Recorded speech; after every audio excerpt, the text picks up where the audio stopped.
الحمد لله رب العالمين والصلاة والسلام على سيد الأنبياء والمرسلين قائد الغر المحجلين نور الأولين والآخرين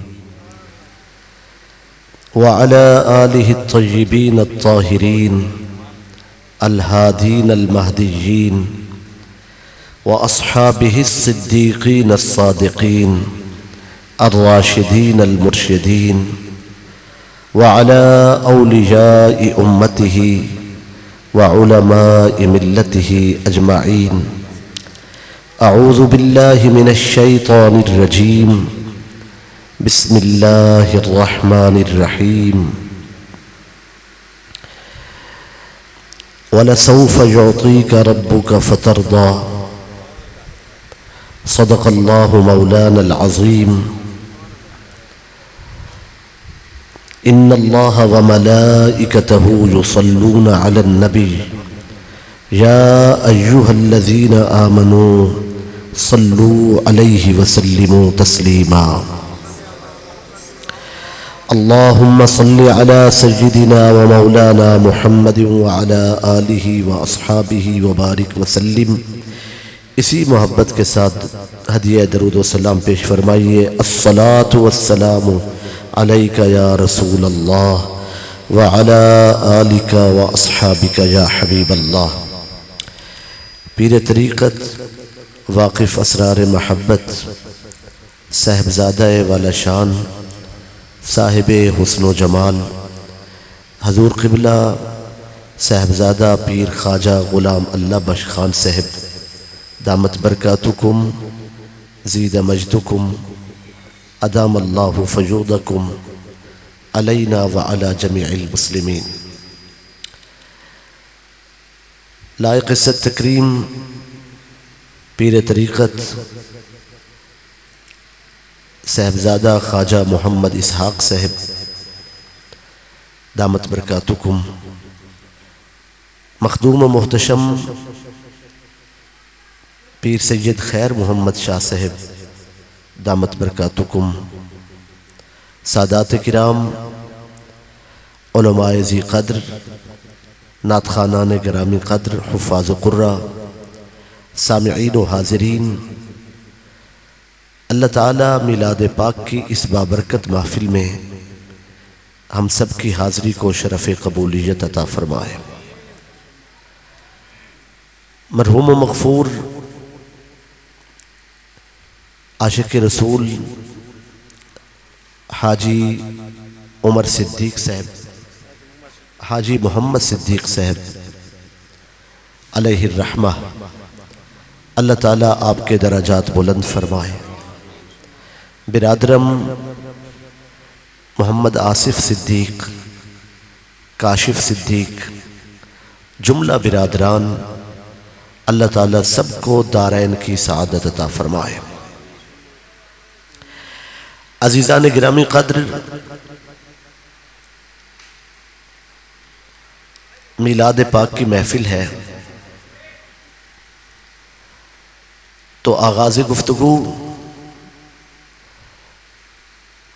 وَلَسَوْفَ يُعْطِيكَ رَبُّكَ فَتَرْضَى، اور اے محبوب آپ کا رب آپ کو اتنا عطا فرمائے گا پس آپ راضی ہو جائیں گے.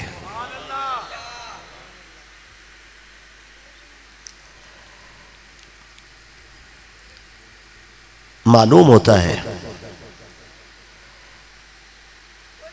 اس کا فرمان ہے مالک کا کہ اے محبوب ہم آپ کو راضی کریں گے. صاحب تفسیر روح المعانی علامہ قاضی محمود آلوسی البغدادی نے روایت نقل کی ہے. حضور صلی اللہ علیہ وآلہ وسلم سے صحابہ کرام نے عرض کی سرکار آپ کب راضی ہوں گے؟ پوچھنے والوں کا خیال تھا کہ ہم جو سامنے بیٹھے ہیں مشتاق دید، ہمارے بارے میں ارشاد ہوگا کہ میں اپنے دیکھنے والوں کو صحابہ کرام کو بخشوا کے لے جاؤں گا.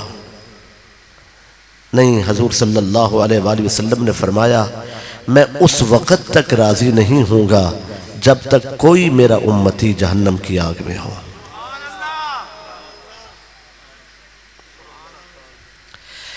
فرماتے ہیں میں اپنی ساری امت کو جب جنت کی طرف لے کے چلوں گا تو داروغہ جہنم، وہ فرشتہ جس کا نام مالک ہے داروغہ جہنم، وہ حاضر ہوگا اور مجھ سے کہے گا یا رسول اللہ ما ترکت للنار بقیتن، آپ نے تو ایک امتی بھی باقی نہیں چھوڑا جسے جہنم کی آگ جلا سکے۔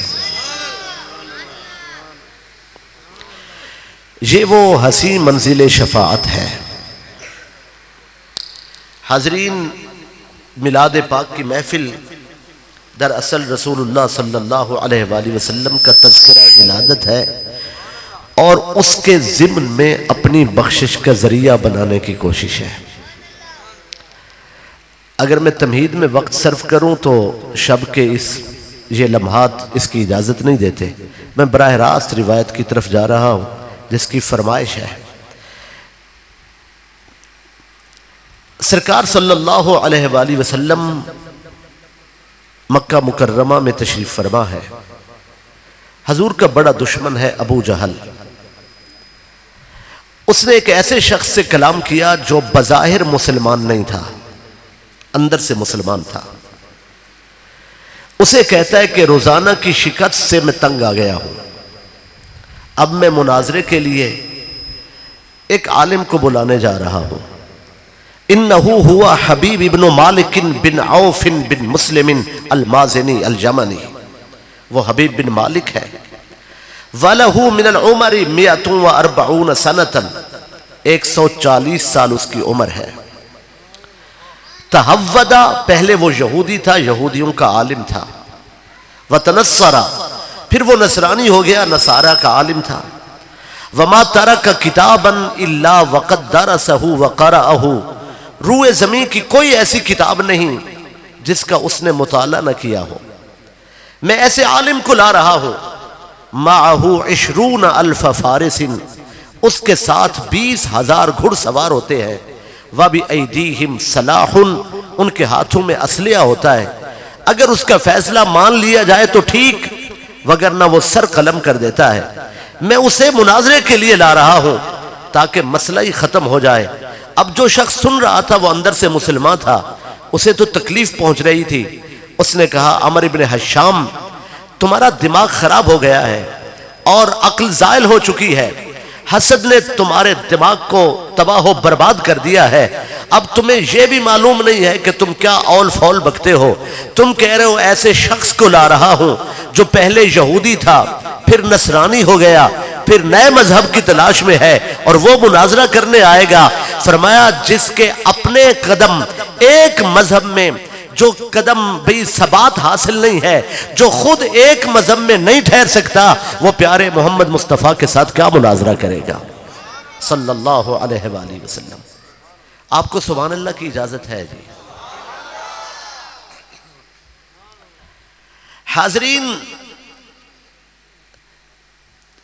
حضور صلی اللہ علیہ وآلہ وسلم سے مناظرہ کے لیے، اب آپ کو معلوم ہے سردار پر تنقید نہیں ہوتی، وہ برداشت نہیں کرتا۔ عمر ابن حشام، اس نے کہا آپ کے ساتھ بات کرنے کا لطف ہی نہیں ہے۔ یہ شخص دوڑ کے پہنچا خفیہ راستے سے اور حضور صلی اللہ علیہ وآلہ وسلم سے عرض کی سرکار، وہ کہتا ہے کہ میں حبیب یمنی کو بلا کے لا رہا ہوں۔ فرمایا جس کو لانا چاہتا ہے لے آئے، ہمارے لیے اللہ کافی ہے۔ سرکار سیدنا عثمان غنی ذو النورین رضی اللہ تعالیٰ عنہ نے ایک جاسوس رکھا ہوا تھا جو کفار کے حالات بتاتا تھا۔ اس جاسوس نے خبر دی کہ عمر ابن حشام بکواس کر رہا تھا کہ میں حبیب یمنی کو مناظرے کے لیے لا رہا ہوں۔ حضرت عثمان غنی ذو النورین رضی اللہ تعالیٰ عنہ آپ دیدہ ہو کر عرض کرنے لگے سرکار 20,000 آدمی تلوار لے کر ہماری اس مختصر آبادی والے شہر مکہ میں داخل ہو جائے اور ہمیں تلوار اٹھانے کی اجازت نہیں ہے، وہ 20,000 تلوار لے کے آ جائیں تو پھر کیا بنے گا؟ سرکار کے لبوں پہ تبسم آیا، فرمایا وہ اپنی مرضی سے آئیں گے اور جائیں گے ہماری مرضی سے۔ فرمایا یمنی کو آنے دیجئے، ہم اسے اپنی محفل سے نہیں اٹھنے دیں گے۔ بھئی عمر ابن حشام قافلہ لے کر یمن پہنچ گیا، والی یمن سے کہتا ہے ہمارے شہر کا ایک حسین جوان ہے، خوب رو مکھڑا ہے اس کا، اس نے امن کو تہوبالا کر دیا ہے۔ سارے مذاہب کو وہ رد کر رہے ہیں، ہر مذہب کو جھوٹ کہتے ہیں، ہمارے بتوں کو غلط کہتے ہیں، ہمارے خداؤں کی پرستش کو ناجائز کہتے ہیں، ساری دنیا ہمیں کھانے آ جائے گی۔ 360 بت رکھے ہیں سین حرم میں اور وہ ہر بت کو غلط کہتے ہیں، سارے مذاہب کو رد کر رہے ہیں، آپ آئیں امن کو بچائیں، ہمارے شہر کا امن یہ دنیا کے امن کی ضمانت ہے، ہم مکہ میں رہتے ہیں، کوئی ہیلا کیجئے۔ سلطان یمن نے پوچھا اتنے آپ ناراض ہیں تو کوئی شخص نبوت کا دعویٰ کرے، آپ قبیلے سے بات کرتے، سرداروں سے بات کرتے، کہتے ہم نے سرداروں سے بات کی ہے، وہ اندر سے ملے ہوئے ہیں، کہا سردار ملے ہوئے ہیں تو کسی عالم کو بھیجتے، عالم بات کرتا، کوئی نبوت کا دعویٰ کر رہا ہے تو ہر کوئی تو بات نہیں کر سکتا، کوئی عالم جاتا، کہتا ہے جسے بھیجا ہے واپس نہیں آیا۔ سراپا سوال ہو کر حبیب یمنی نے کہا وہ کیا چیز لیے بیٹھے ہیں کہ علماء جاتے ہیں بک جاتے ہیں، سردار جاتے ہیں جھک جاتے ہیں، سارے لوگ ان کے ہو جاتے ہیں، اور آپ ناراض ہو کر یہاں یمن شکایت کرنے آئے ہیں، ساری دنیا کے مذاہب کو وہ غلط کہہ رہے ہیں، آخر لوگ جو ان کے پاس جا رہے ہیں وہ انہیں قائل کرنے کی بجائے پھر کیوں ان کی غلامی میں ان کے تابعدار کیوں ہو جاتے ہیں؟ وہ کیا چیز دیتے ہیں، کس چیز سے خریدتے ہیں، پیسہ لگاتے ہیں، مال خرچ کرتے ہیں؟ کہتے ہیں نہیں یہ بات نہیں ہے، ایک جھوٹے کے منہ سے سچی بات نکل گئی، کہتا ہے حبیب سچ بات تو یہ ہے وہ جوان حسین ہی بہت ہے، خوب رو ہی بہت ہے۔ حبیب یمنی نے کہا پھر میں آ رہا ہوں، 140 برس اس شخص کی عمر ہے، میں آ رہا ہوں، اور لیکن میں جب پہنچوں تو روسائے عرب کو جمع کرنا۔ صحن حرم میں یہ شخص سونے چاندی کا رسیہ تھا، ہیرے جواہرات کی اسے عادت تھی، خوشبوؤں کا ہجوم اس کے پاس ہوتا تھا، دنیا بھر کا علم اور خزانہ یہ سونے کی کرسی ساتھ اٹھا کر لایا اور صحن حرم میں آ کر کرسی لگا کر بیٹھ گیا۔ جب یہ شخص کرسی لگا کے بیٹھا، اس نے پیغام بھجوایا تو پہلے کہا کہ آپ قبیلہ کے سردار جناب حضرت ابو طالب کو بلائیں، میں ان سے بات کرنا چاہتا ہوں۔ قبیلہ کے سردار کو دعوت ہوئی تو آپ جو لباس پہن کے لائے اسے صاحب الانوار نے بیان کیا، فرمایا کانا قمیص آدم علیہ السلام ورداء شیس علیہ السلام وحلت ابراہیم الخلیل علیہ السلام وثوب اسماعیل علیہ السلام ونعل سلیمان علیہ السلام۔ یہ تبرکات بنو ہاشم کے پاس موجود تھے مگر زیارت کے لیے رکھا کرتے تھے، خود نہیں زیب تن فرماتے تھے۔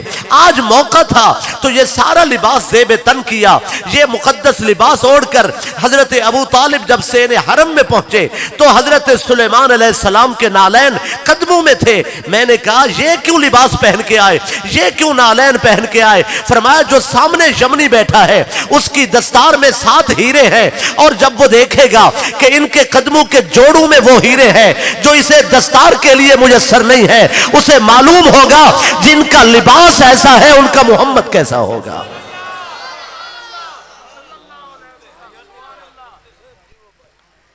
میں مختصر کر آیا ہوں، مجھے آپ کی طبع نازک کا احساس ہے، لیکن یہاں مجھے تھوڑا ٹھہر کر بات کرنے دیجیے۔ صحن حرم میں حبیب یمنی سونے کی کرسی پر بیٹھا ہے، اس نے حضرت ابو طالب سے دین کا مسئلہ نہیں پوچھا، شریعت کا مسئلہ نہیں پوچھا، امن عامہ کا مسئلہ پوچھا۔ بھئی سرداروں سے بات امن کی ہوتی ہے۔ اس نے کہا آپ کے بھتیجے ہوں، دنیا بھر کے مذاہب کو رد کر دیں، یہ سارے لوگ، یہ ہجوم ہے سین حرم میں، یہ سارے سردار جمع ہیں، ان کے مذاہب کو رد کیا جا رہا ہے، ان کی بات کو غلط کہا جا رہا ہے، ان کے خداؤں کی مذمت ہو رہی ہے، اور آپ کے بھتیجے ہیں، آپ نے اپنے بھتیجوں کو نہیں روکا؟ تو سردار نے جواب دیا فرمایا ان ابن اخینا محمدن ما یاتی الا بدلالات واضحات، میرے بھائی کے در یتیم نے آج تک بغیر دلیل کے کبھی بات ہی نہیں کی. ما جاتی الا بدلالات واضحات، بغیر دلیل کے وہ کلام ہی نہیں فرماتے. کیا میں روشنی کے سامنے دیوار کھڑی کر دوں؟ حق کے خلاف کھڑا ہو جاؤں؟ حبیب یمنی کہتا ہے لقد احببت ان ارى هذا الغلام الفصیح الصبی واسمع کلامہ، میرا جی چاہتا ہے اس پیکر حسن و جمال کو دیکھوں، جی بھر کے اس کا نظارہ کروں اور ان کے میٹھے بول سنوں. حضرت ابو طالب نے کہا جسے شوق ہو وہ بندہ اپنا بھیجتا ہے. اس نے اپنے غلام کو بھیجنا چاہا تو فوراً بھڑک کر ابو جہل کہتا ہے جلد باز عجلت پسند. نبی کے دشمن کی بڑی خامی یہ ہے جلد باز ہوگا. کہتا ہے حبیب یمنی نے جب فرمایا بندہ بھیجا کہ جاؤ سرکار صلی اللہ علیہ وآلہ وسلم کو دعوت دو کہ وہ ہماری بات سنیں، تو ابو جہل فوراً کہتا ہے یا ابا طالب ان محمدا ان حضر طوعا وإلا يحضر کرہن، اے ابو طالب اگر محمد مصطفیٰ صلی اللہ علیہ وآلہ وسلم وہ خود آئیں تو ٹھیک، نہیں تو انہیں جبرن لایا جائے گا، انہیں آنا ہوگا، ہماری بات سننا ہوگی. جب ابو جہل نے کہا نا آنا ہوگا تو پھر غیرت بنو ہاشم جاگ اٹھی اور حضرت ابو طالب نے نظریں اٹھائیں اور کہا اسکت واسمت یا کلب قوم ہی، اے اپنی قوم کے کتے خاموش ہو جا. فعض لسانک، اب اگر تم بولے میں تمہاری گدی سے زبان کھینچ لوں گا. تم کہتے ہو کہ زبردستی لائیں گے، کیا ہم مر گئے ہیں کہ ہمارے ہوتے ہوئے تمہاری یہ جرت؟ تمہاری گدی سے زبان کھینچ لوں گا. بھئی کفر کے ہجوم میں سین حرم میں 20,000 تلواروں کے سامنے کھڑے ہو کر جس نے سب سے پہلے محمد مصطفیٰ کی ناموس کے لیے آواز اٹھائی ہے اس ہستی کو ابو طالب کہتے ہیں.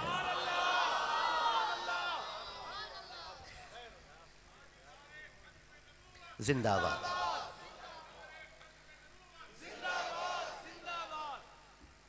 حبیب یمنی کہتا ہے